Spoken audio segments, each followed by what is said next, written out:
Èwo ni yẹn ṣe wá dẹ̀bẹ̀. Ṣé ní tẹ̀lé ẹ? Ó fẹ́ kí n tẹ̀lé ẹ níbì kan. Ṣé torí ẹ̀ ló ṣe ń sunkún? Máa tẹ̀lé ẹ. Nígbà tó ti sọ pé kí n ká lọ tẹ́lẹ̀. Mo fẹ́ kí n tẹ̀lé ẹ débi 10 kókó òǹbì kan. Ibi 12 máa tẹ̀lé ẹ.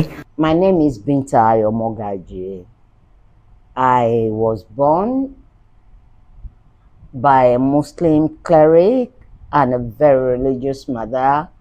My father was the late Chief Imam I.S. Mogaji, and my mom was Alaja Sarat Aduke Mogaji of blessed memory as well. She was a nurse, she was a teacher, she was a Muslim scholar. But my father was strictly an Islamic scholar.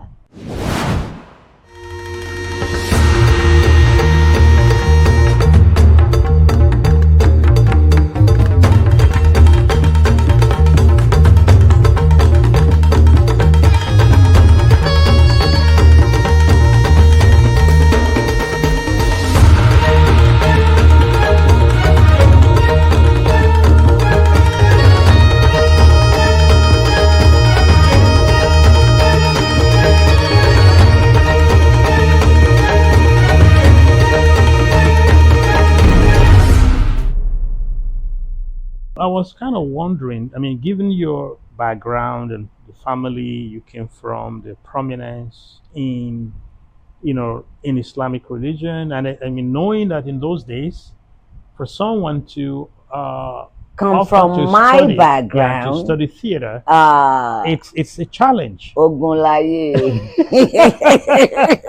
So I was kind of wondering, how were you able to do it? So were there challenges? Well, there were challenges. Two things. My father died in 1971. Okay. But I believe whatever I've told him that I wanted to do, he would have allowed me to do it. But because of my age at the time of his demise, I could not categorically say or attest that he would have sanctioned it if I told him I wanted to become an artist.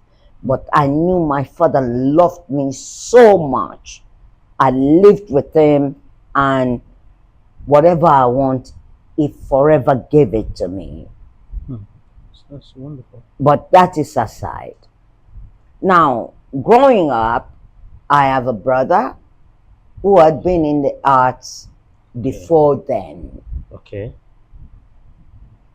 And like I said, when my father passed on, my mother was still a Muslim scholar doing Muslim sermons on the radio, on the television. That is how versatile my family is in the Islamic religion. So we still are, but I'm not a fundamentalist. I still believe in the Islamic religion, and I don't have any doubts about it. We are from a prominent family, right? When I was in those days, in Nigeria, we used to use the 6-5 educational 6 years and then 5 years system. in secondary school. 6 years in primary and then 5 in secondary. 5 years in secondary. Yeah. So when I was in Form 4, they were looking for, there was a program on NTA Ibadan. Okay. Of course, I was a part of my drama, literary drama society, this and that. I was very prominent in those things in school back then. And then we used to live in Ibadan. Okay. I am still living in Ibadan. My brother, Bisitolu, was a part of a program. They used to call it Bellows Way. I remember that program. I think. You remember the program? Yes. But that was not the one I was on. Okay. There was another one when I was in Form 4. They needed a kid actor to come and be one of the co-stars. Okay, there is Why Worry, there is his wife. So they needed a kid actor to be a child for those characters. A girl. Okay. I remember Auntie Selena Aiva, she was Mrs. Waiwari, and Akin Louise was Mr. Waiwari. So my brother just told them off the cuff that I have a sister, she's very wayward, she will do it. She's very wayward, she's brilliant, she's this, she's that. That was my journey, my first journey into acting. Into professional acting. Even as at then, it was professional? Or? Yes, because they were broadcasting it on television and all the stuff. It's not a school stuff like we go and do inter-school drama thing stuff, or we do it for drama week. No. That's true. They were showing it on TV, and it was on the Nigerian Television Authority thing. I mean, NTV, Ibadan, NTA. So, you know what I'm talking about. Serious business. So, for me, it was serious business. That was how it all started. So, would you say the experience kind of motivated you to want to do it, to take it, as a profession or as a choice? Probably like my brother told them, maybe the hidden talent was there. I've been in my drama club in school. Yeah. I've been in the literary one in school. So, yeah, I could call it a motivation or a calling. Yeah, actually, I think it was a calling. Because I asked that question deliberately because it was a calling that was activated by my senior brother. Yeah. Again, the reason why I asked the question is that I know I can attest to your passion, for the profession, for acting. Yes. I know you're one of those who, see this as a calling. It is a calling. Do it passionately. It is a calling. Who gives it its due. And there's so many, of course, I will call it a calling. Yeah, so this is why that was activated through that my brother that mentioned my name. And I think that's a very, very appropriate word, yeah. So, yeah. I think it was a calling. Yeah, that was very, because from there on, it never stopped till now. By God's grace. Yes. So the question is, again, yes, you had lost your father, but then you had a brother who say, my little sister can play this role. So what happened when you applied to college? The university. I have been working for a while before. Okay, after the second, I was in Form 4. Okay, yeah. And I've started working already. So with time, they started knowing me. I left secondary school. I went to Abuja for a stint. And then I met the late Chief Eleyimi, Obafunsho Adeolu of blessed memory. Yes. We met inside a plane.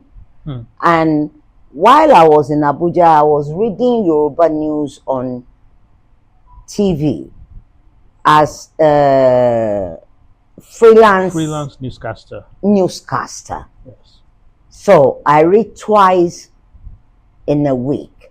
And most probably I had been going to Abuja long before then. So When he saw me in the plane, he recognized me. He asked me, have I met you before? I said, no, sir. But I've seen you all my life while I was growing up. He said, are you an artist? You're a Yoruba girl? I said, yes, sir. The plane was coming back to Lagos from Abuja at that time. So he now told me, and there's going to be an audition for the new village master at the National Theatre. Yeah. I said, I'm available, sir. He said, it's not just being available. Make sure you are there if you are interested. That was it. And I was interested. Who wouldn't? Nobody. So I went for the audition. I went for a general audition and I was picked. So I was made one of Madame Clara's sewing girls. Good memories. There were 3 of us that was picked in 1983 as part of Madame Clara Fagade's sewing shop, doing Tina and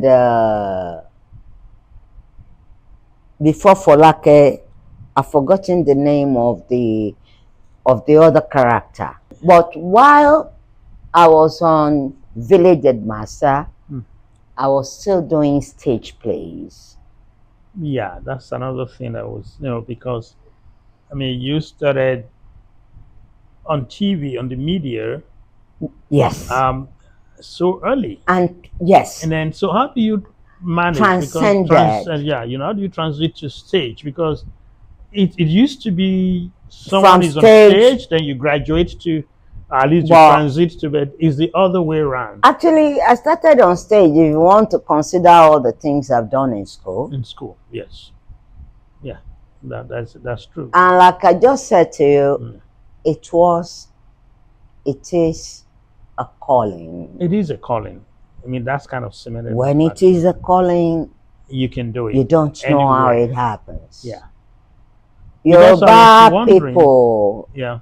I don't know how you are going to transcribe this for your people. Yoruba people says, abinibi ó yàtọ̀ sí ability.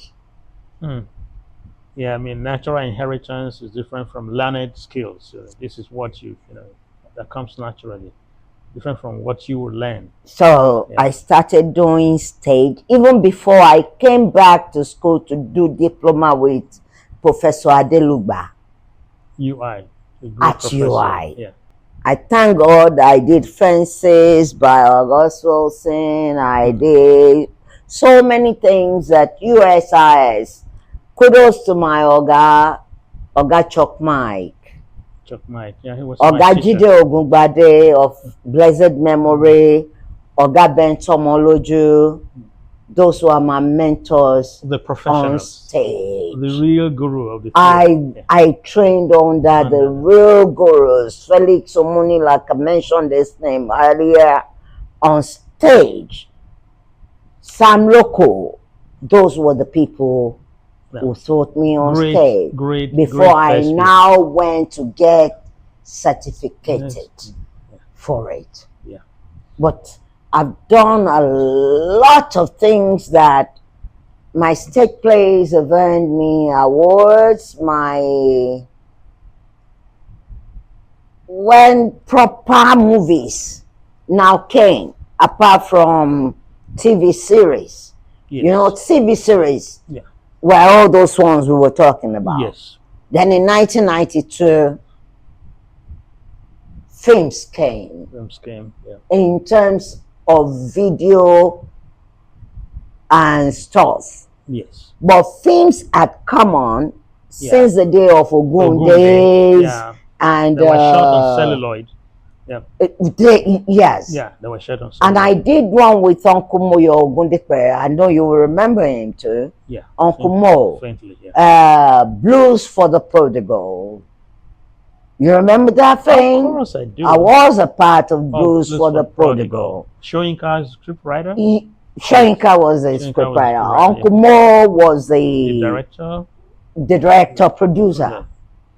Blues for the Prodigal. Yeah. Blues for the Prodigal Very, at very, that very time. good. Yeah. So after that, my next big screen movie was Eriokon.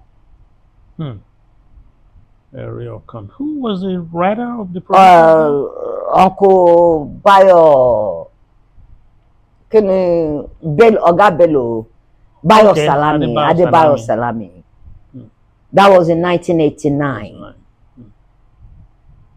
Then we did Oshe Shogo That in very, very great production. You remember Oshe Of Shogo course, I do. with Afolabia Adesonya? Yes. They are Adesonya brothers Yeah. at that time. Yeah, I remember. They were It was a huge celluloid. one. They were big ones. Yeah, it was a huge one. Then I by remember. 1992, Reverser Films came in. Nobody was shooting on celluloid anymore. Yeah. They were shooting on reversals. I don't know if you remember what they used to call reversals, because they couldn't afford to bring stock from abroad anymore. Yeah. So there was a way they were doing it on ENG camera, and then they would transfer it to 33 mm or 16 mm or something like that. I remember. Yeah. Yes. So they used to call it reversals. Yeah. Then in 1992, a friend of mine, Yemiremi, he decided to try his hand on a home video. Home video had come shortly before that. Somebody called Kenneth Nebue. Yes. Kenneth Nebue did one. They called it Ajeni Yami. Yeah. Well, at that time, we have done Jankariwo. We have taken Jankariwo to Milan. We have taken Jankariwo all over the world. We did Jankariwo for Fela when he came out of prison. You know, all those kind of things. Bentomology's play. Yes. Even on stage, we were taking more than they were paying them then. And television was paying us more. Because I wanted to ask, how did you, I mean, you lived on those. That was your work? Yes. So was the money then enough to to take care of stuff? From the initial stage, no. I always come back home for pocket money. I have a brother. My mom will not even look at me anyways, because she didn't send me to go and do that kind of job. But I have a brother. He's a professor. He's about 80 years old now. He believed in me so much. Professor Keke Olosho. Anytime I'm broke, when I call him like this, I must collect money. He's one of those people who believe that whatever I do, I will excel in it. When people were complaining that Omo Musulumi fellow Mashishe Olorisha, it was one of the people who shut them up for me. They said, BC is doing it. Why can't she do it? When BC is doing it, it's not Ishe Olorisha. Because she's a girl, it is now Ishe Olorisha. Yeah, again, this was the question I was kind of asking earlier, that were there pressures? Yes, not from family, not from relevant quarters. To me, not from relevant quarters. Okay. Some people was talking to my mom to pressurize me not to do it. But your mom refused to budge. This my brother is one of my mom's favorite, and he's learning. So he's the one that douses it for me all the time. He was a professor at the Arts Department of Unibadan until he retired. Professor Keke Olosho at the Arts and Arabic Department. So he's one of the people that made it easy for me. And then when I left television for a while and I was strictly doing stage plays, it was because I love the stage.